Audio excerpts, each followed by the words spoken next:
Welcome to Jupiter. So we're going to use Jupiter as our little centripetal force testing planet. Okay, so Jupiter has many moons. Okay, if you zoom out a little bit, you can see 62 moons in total. Most of them captured asteroids, so they're not circular. A lot of them aren't, but some of them are. For example, Io. We're going to focus on Io today. Io's orbit is actually so close to Jupiter that it experiences extreme tidal forces. So on Earth, our tides in the seas are due to the moon pulling on the sea, causing the sea to rise up and cause tides to happen. The same thing happens on Io, but Io doesn't actually have any seas. Io is just a solid ball of rock. So instead of because it orbits so close to Jupiter, which is so massive, it actually experiences tides on its land. Okay, so its land actually gets pulled towards the surface as it rotates around, and it can actually, so it actually causes it to heat up significantly inside, causing a lot of volcanic action. That's why you've got these yellow colours on the planet, on the moon, sorry, where it's all sulfur deposits on the surface from its volcanic activity. Anyway, I'm going a bit off task here. So Jupiter then has lots of moons. All of these moons are travelling in a circular or oval shaped path around it, orbiting it. Now Io, for example, let's look at Io again. Now let's have a look at the speed. So Io is moving around Jupiter at 17.4 kilometers every second, 17.4 kilometers per second. So fairly quickly.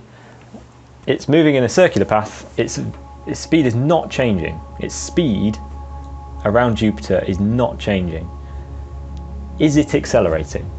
Is the question. So remember what acceleration is. Acceleration is rate of change of velocity. If its velocity is changing, if its velocity is changing, then it is accelerating. So is it accelerating? Most people's answer to that question would be no, it's not accelerating. Actually, it is accelerating. It is accelerating because remember, it's rate of change of velocity, not rate of change of speed. Rate of change for the velocity, the difference between speed and velocity is velocity also has to include a direction as well. It's a vector quantity. It's got a magnitude and a direction. Its magnitude is indicated. It is basically just another word for bigness or size. So this speed is the magnitude in this case, and the direction is constantly changing because it's moving in a circular path. Because its direction is changing, its velocity is changing, and because its velocity is changing, it's accelerating. Okay.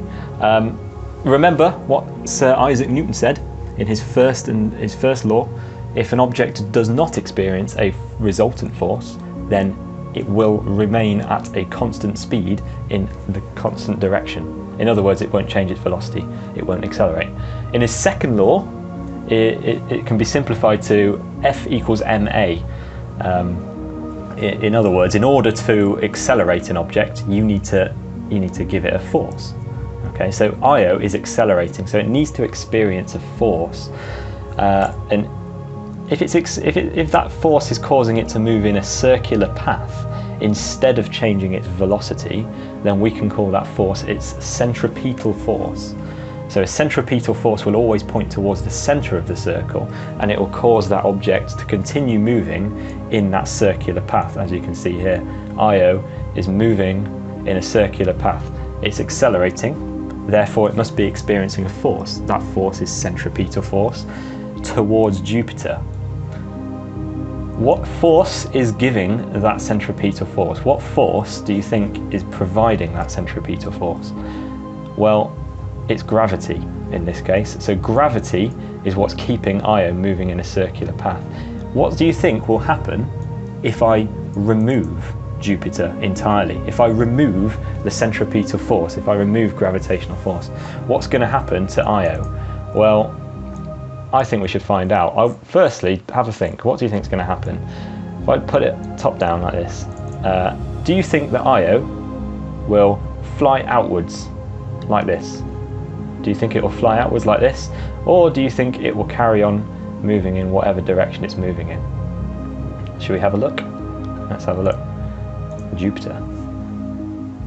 Delete. Oh, no. Delete. Let's see what happens. Okay.